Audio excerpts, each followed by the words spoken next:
Hello and welcome to the tutorial for FireBIM by Design Master. If you'd like to follow along, links to the tutorial project and written tutorial are available in the video description. For this video, we'll look at creating and modifying a riser diagram for a project that is already in progress. We'll start by setting up which riser diagram graphics our devices will use. A quick aside, if you use our core library of fire alarm families, the graphics for those families are already set up. The devices in the tutorial project have been left unconfigured to show you how you can make changes to the graphics or set them up if you aren't using our families.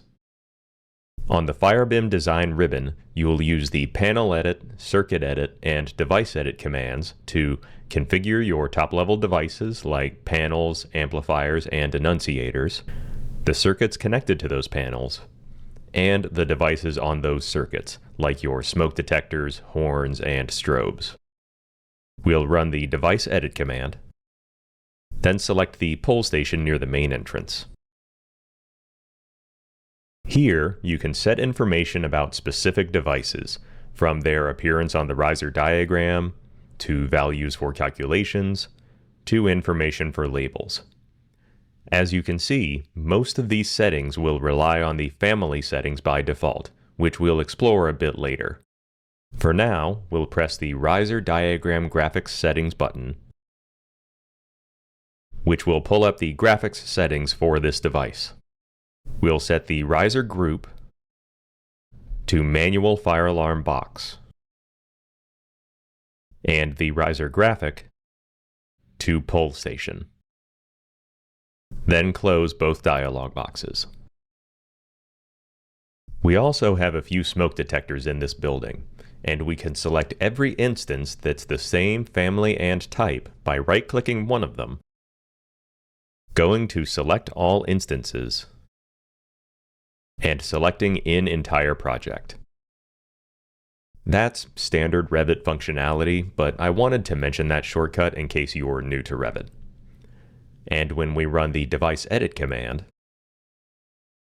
it will immediately open the dialog box with all of the selected devices active.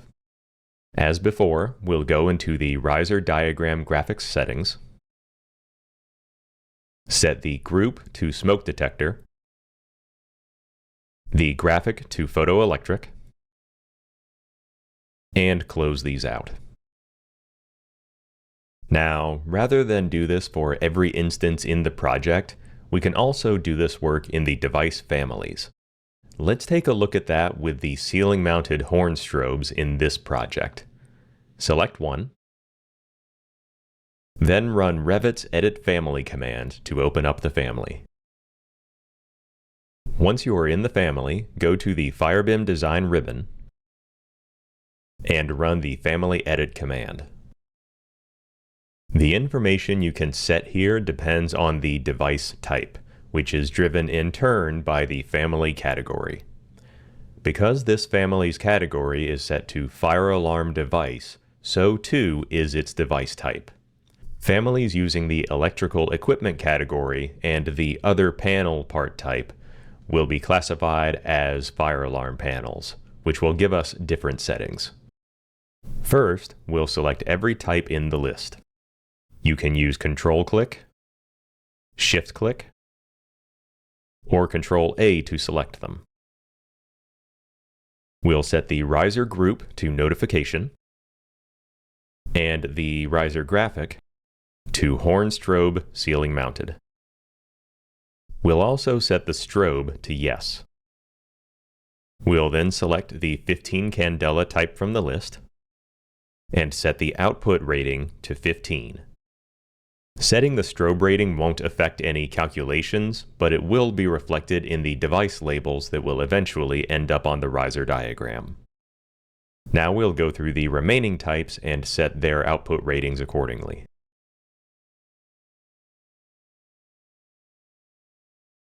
Now that we've made our changes, we can use the Load into Project commands to update the family instances in the project.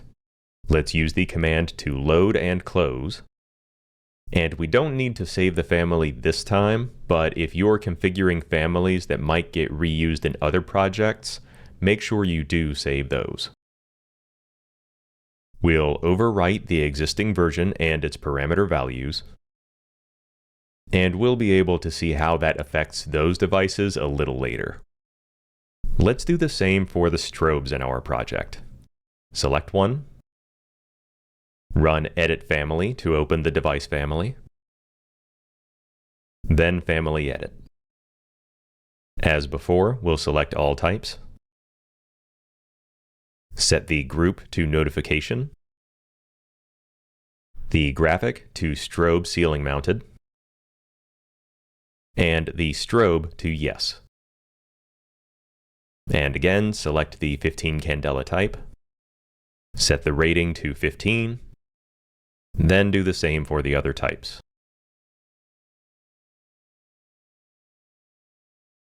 And once more, we'll run the load into project and close command, and overwrite the existing version and its parameter values to update the devices in the model. When creating or modifying your riser diagram, all of the commands you need are on the FireBIM riser ribbon. We'll start by running the panel insert command. This command allows you to select a fire alarm panel from your model and insert a corresponding graphic on the riser. We'll start with the fire alarm control unit. We'll go with the panel fed from top graphic, and press OK to insert it on the drafting view. Simply pick a spot, left-click, and the graphic will be inserted. At this point, you can use the grips provided, or the dimensioning parameters to adjust the size of the graphic, but this should be okay as is. We'll run panel insert again, select the annunciator, press OK to go with the default graphic, and insert it below the control unit. FireBIM will notice these panels are connected and draw a connecting circuit automatically. Now, let's start drawing circuits. It's not required, but you can use Revit's detail lines, like I've done here, to help make your circuits come in neatly and consistently. To get started, we'll run the Circuit Insert command, and select the control unit. This dialog box lists the circuits on the selected panel and allows you to set the wrap direction for the circuit. That's not going to be a problem for this project, but if your circuits have more devices than can fit on one row of a sheet, FireBIM will wrap the circuit, and this setting determines whether it wraps up or down. We'll actually start with circuit 7. Press OK. Then specify a point up and to the left of the control unit as our insertion point, to indicate the circuit is on the second floor. Then we'll specify a second point off to the left, which tells FireBIM the direction to draft in, as well as the point where we want the circuit to wrap if it gets that far. FireBIM will then draft the circuit, putting the right edge of the first device on the insertion point we specified. Now let's run the command again, select the control unit, go with circuit 6, and insert it directly to the left of the control unit, since it's on the first floor. Because we already inserted a circuit on this side, FireBIM did not ask for a direction or wrap point.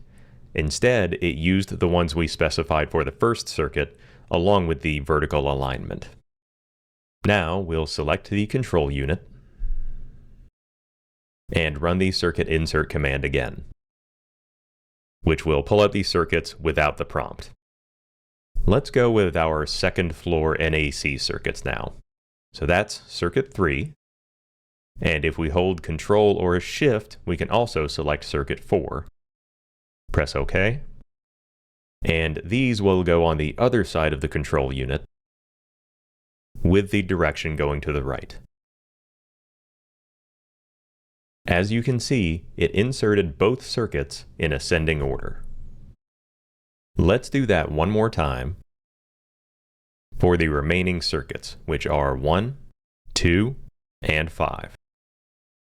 Specify the insertion point directly to the right of the control unit.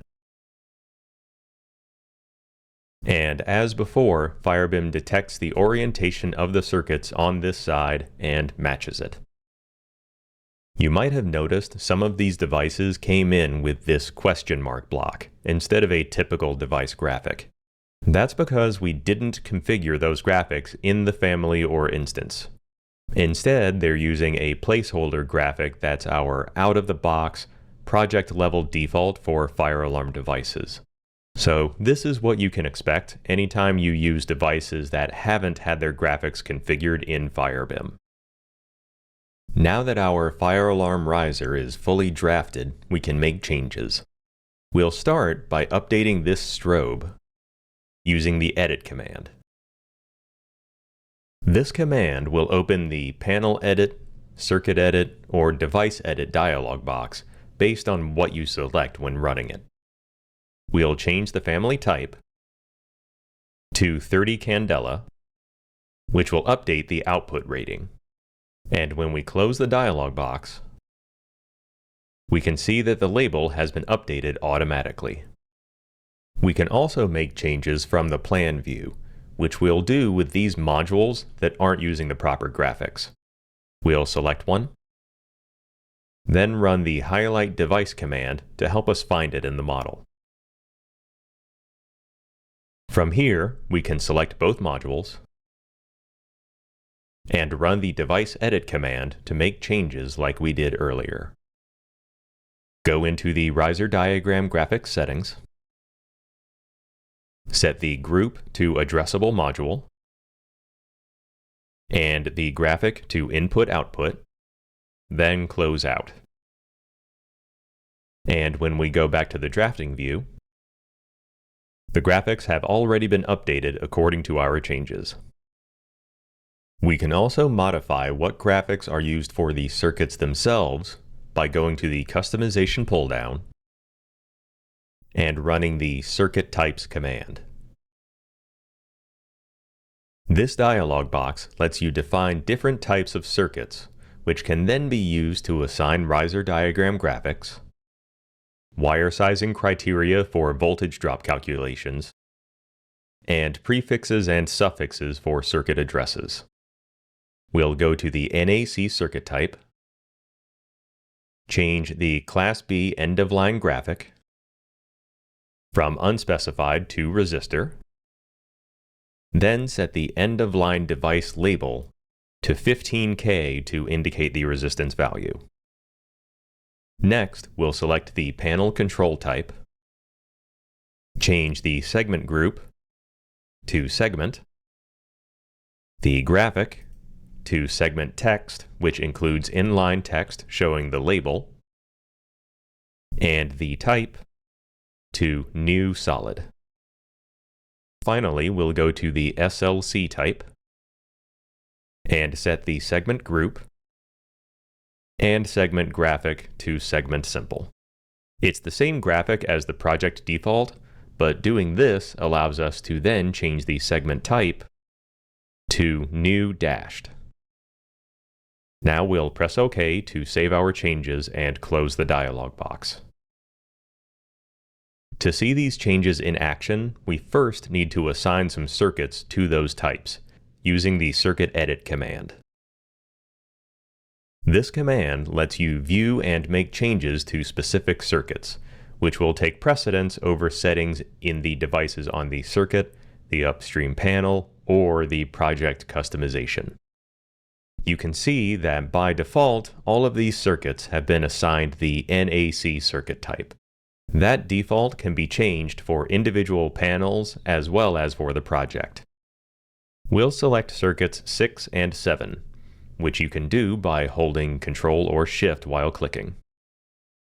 Set the circuit type to SLC, which will rename those circuits to SLC 1 and 2 and move NAC 8 up to NAC 6. We'll also set the class to A. Next, we'll select the new NAC6, which goes to our annunciator. Set the circuit type to panel control, which will set the circuit to control 1, then press exit to close the dialog box. For the circuits we just modified, you can see the changes immediately. To see the changes on the NAC circuits, we have two options.